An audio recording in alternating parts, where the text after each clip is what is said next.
سر پچھلے کوئی 2-1 week market پہ بڑا پریشر رہا ہے اسٹاک مارکیٹ پہ.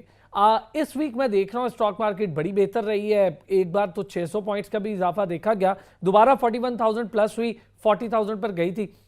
سر کیا کوئی اسٹاک مارکیٹ بھی کوئی اس طرح کا اثر لے رہی ہے جب سیاسی ہلچل بہت تیزی سے ہوتی ہے, اتار چڑھاؤ بڑی تیزی سے آتا ہے, ایف ٹی ایف کے حوالے سے خبریں بہت تیزی سے آتی ہیں, ایشیا پیسیفک کا ایک آپ کو پتہ ہے رپورٹ آئی, اس کے بعد پاکستان میں اچانک ہم نے دیکھا کہ اسٹاک مارکیٹ میں بڑی ٹائٹننگ سچویشن دیکھی گئی.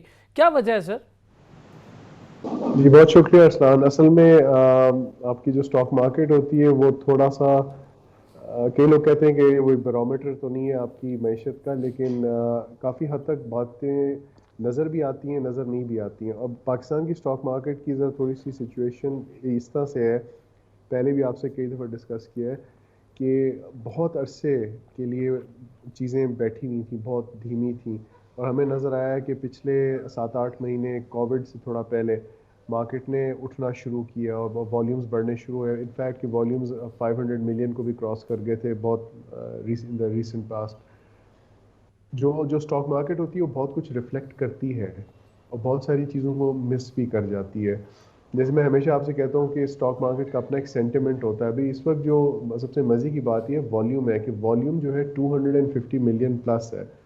اگر ہم اس وقت مہنگائی کی بات کریں گے, جیسے آپ نے کہا کہ ایف اے ٹی ایف کی بات کی, یہ سب چیزیں بہت اہم ہیں, لیکن ساتھ یہ بھی ہے کہ ان سب چیزوں میں ڈیولپمنٹ بھی ہو رہی ہے. تو اسٹاک مارکیٹ صرف ایک سائڈ کو نہیں لے گی, وہ دوسری سائڈ کو بھی لے گی, تو اس لیے آپ کو اتار چڑھاؤ نظر آتا ہے. ایک وہ بات چھڑی تھی ایف اے ٹی ایف کے بھی آئی تھنک ایک دن پہلے کہ فلاں ملک نے ہمارے خلاف ووٹ دے دیا ہے, یہ وہ ایسی بات نہیں تھی. جو رومرز ہوتے ہیں نا ان پہ مارکیٹ چل جاتی ہے, لیکن جو فیکٹس ہوتے ہیں اس پہ مارکیٹ برقرار رہتی ہے. اس وقت جو مارکیٹ برقرار جس چیز پر رہ رہی ہے وہ یہ ہے کہ سب سے بنیادی بات کہ جو انویسٹرز ہیں ان کو کم از کم اسٹاک مارکیٹ پہ تھوڑا سا زیادہ بھروسہ آ رہا ہے, اس لیے مارکیٹ سٹیبلائز ہو رہی ہے. آپ نے بالکل صحیح کہا کہ مندی آئی تھی, مارکیٹ نیچے گئی تھی, لیکن آپ نے یہ خود نوٹ کیا ہوگا کہ بات ریزسٹنس بھی آئی اور ادھر سے مارکیٹ اٹھی بھی ہے واپس. اچھا میں چاہوں گا فہیم صاحب اس میں تھوڑی سی ایک چیز ایڈ بھی کریں. میں بڑا حیران ہوا کچھ اسکرپٹس دیکھے, کچھ اسپیسیفک اسکرپٹس بڑی تیزی سے بڑھ رہے تھے اور اوپر کی طرف جا رہے تھے. کچھ اسکرپٹس ایسے ہیں جن میں نہ تو گراوٹ رہی اور نہ وہ بڑے, وہ ایک جگہ پر قائم رہے. بالکل صحیح کہہ رہے ہیں آپ. ابھی اس وقت جو مارکیٹ کی پی ای ہے, کیونکہ میں خود بیٹھ کے کیلکولیٹ کرتا ہوں اس کو, وہ تقریباً 14 کے قریب ہے. اب یہ 14 کی پی ای جو ہے نا اصل میں یہ کافی ہیلدی ہے. یہ 16 کے قریب ذرا ہائی ہو جاتا ہے اور پہلے تھوڑی لو تھی, 11 کے قریب تھی. اب جو ہے وہ مطلب کہ 14 کے لگ بھگ, تھوڑی اوپر تھوڑی نیچے ہے. اس میں آپ کو ہر سیکٹر مختلف طریقے سے بہیو کرتا ہوا نظر آ سکتا ہے. آپ کو جو چیز نظر آئی تھی بالکل صحیح نظر آئی تھی, اس میں یہی تھا کہ چند چیزیں زیادہ کاروبار تھا, زیادہ تیزی تھی, کہیں میں کم کاروبار تھا, کم تیزی تھی یا مندی تھی تھوڑی بہت. اصل میں جو ری ایڈجسٹمنٹ اس وقت ہو رہی ہے نا, کیونکہ گورنمنٹ نے کنسیشنز دیے ہیں کنسٹرکشن کو, کیونکہ وہ ملٹی پلائر سیکٹر ہے, اس میں پتہ نہیں کتنی 30 اور انڈسٹریز ہیں جس کے ہم نے اسپیشل انسینٹیوز دیے ہوئے ہیں, اور بھی بہت ساری چیزیں ہم گنوا سکتے ہیں یہاں پہ جس کو اسپیشل انسینٹیوز ہم دے دیتے ہیں. لیکن ہماری پوری اوور آل کبھی پالیسی آئی ہی نہیں ایسی کہ ہم پوری دنیا میں کہیں کہ یار اچھا اس کنٹری سے ہم بہتر آپ کو یہ دیں گے, ہم ویجز میں یہ دیں گے. اور ویجز میں ہم کیوں دیں گے؟ سوشل پروٹیکشن اگر دوسری سائڈ پہ دیکھا جائے تو ہم لیبر اپنے کو کیوں پینلائز کریں کم ویجز کے اوپر کام کرنے کے لیے. سو اس قسم کی بہت ساری چیزیں ہیں. ویجز تو پھر اگین ایک چیز ہے, الیکٹریسٹی اور گیس بھی ہے, بالکل فرنس ٹھیک آئل ہے. بھی ہے. اچھا میں یہ چیز میں نے شروع میں کہی تھی علی بھائی, آپ دو حضرات سے میں ذرا یہ بھی شیئر کر دوں.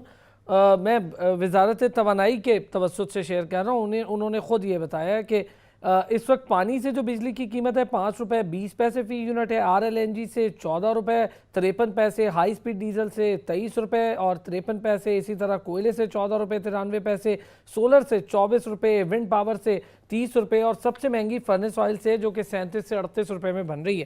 تو اس کا مطلب یہ ہوا کہ ہم اپنی ایکسپورٹس کے لیے جو پروڈکٹ کی تیاری کریں گے یہ سب مد نظر رکھنا پڑے گا ہمیں. جی بالکل مد نظر رکھنا پڑے گا. اور انٹیگریٹڈ انرجی مکس تو ایک چیز آ گئی ہے جس کو ہمیں فالو کرنا پڑے گا ہر حالت میں. لیکن فرنس آئل سے آپ نے خود ہی کہا 37 روپے پر یونٹ ہے, اور آر ایل این جی سے 14 روپے پر یونٹ ہے. تو ہمیں فرنس آئل بھی امپورٹ کرنا ہے اور آر ایل این جی بھی امپورٹ کرنی ہے. اب ہمیں خود ہی سوچنا پڑے گا کہ ہمیں کون سی چیز امپورٹ کر کے کس سے بجلی بنانی ہے کس سے نہیں بنانی ہے.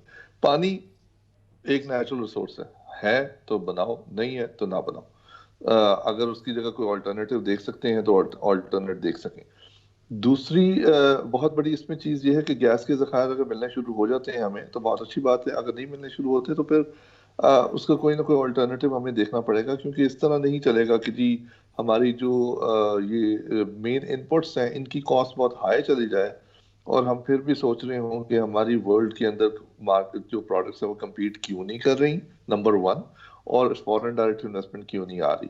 پروفیٹیبلٹی از ون, دس اس کے بعد انپٹ کی کاسٹ ہے جو پروفیٹیبلٹی کا ایک معیار ہی ہوتا ہے جن کی وجہ سے فورن ڈائریکٹ انویسٹمنٹ آتی ہے یا نہیں آتی. اچھا ایک اور چیز بھی ہے, آپ نے فورن ڈائریکٹ انویسٹمنٹ کا ذکر کیا. فہیم صاحب, سر جو اس وقت پاکستان میں صورتحال ہے ہم یہ دیکھتے ہیں گورنمنٹ اپنا اعتماد بحال کرنا, کاروبار کے لیے آسانیاں, یہ سب نعرے لے کر آئی, کافی دفعہ اس پر آپ سے بات بھی ہوئی. اس وقت جو بڑا مسئلہ ہے وہ صنعتوں کی پیداوار میں گراوٹ, جو آپ کو پتہ ہے لارج اسکیل مینوفیکچرنگ ہے. پھر سر جو میڈیم اور اسمال لیول کے جو کارخانے تھے وہ نہ ہونے کے برابر بیچارے بند ہو رہے ہیں کیونکہ وہ بجلی کی قیمت ہی پوری نہیں کر پاتے, ان کے پاس آرڈرز بھی نہیں ہیں. کووڈ-19 کے بعد تو سچویشن اور بری ہے. ہمارے ہاں لوکل مارکیٹ ایک کنزمپشن بیس مارکیٹ ہے, اگر کنزیومر کے پاس پاور ہی نہیں رہے گی, پرچیزنگ کنزمپشن پاور نہیں رہے گی, تو کیا ہم پھر بھی کنزیومر مارکیٹ کہلائیں گے؟ بڑا مشکل سوال ہے. ہم ہمیشہ کنزیومر مارکیٹ رہیں گے اور ہم اپنے آپ کو ایک پروڈیوسر مارکیٹ بنانے کی کوشش کر رہے ہیں. جو آپ نے جو بات کی کہ آپ کی جو مینوفیکچرنگ میں جو مسئلے آ رہے ہیں, آپ کی بات بالکل ٹھیک ہے, اس میں مسئلے آئے ہیں. اور آپ کو شاید یاد ہوگا کہ میں نے آپ سے بہت پہلے ڈسکس کیا تھا جب انٹرسٹ ریٹ بڑھنا شروع ہوا تھا, اور اس انٹرسٹ ریٹ کے بڑھنے سے کافی مسئلے پیش آئے تھے. وہ کہتے ہیں کہ وہ انفلیشن کو کے لیے کی خاطر تھے. وہ بہرحال میری اپنی ایک اسیسمنٹ ہے, میرا اپنا پرسنل ویو ہے. جو جیسے ہی آپ نوٹ کریں گے کہ انٹرسٹ ریٹ کم ہوا ہے تو تھوڑی اکانومی چلنی شروع ہو گئی ہے, لیکن یہ ابھی بالکل ابتدا ہے. اب اگر آپ نے انڈسٹری کی, کیونکہ بالخصوص آپ نے بات کی تھی کہ انڈسٹری کو چلنے میں ٹائم چاہیے ہوتا ہے, اور ایک اور چیز چاہیے ہوتی ہے انڈسٹری کو. اب انٹرسٹ ریٹ تو کم ہو گیا, انڈسٹری کو کریڈٹ بھی تو چاہیے ہوتا ہے نا.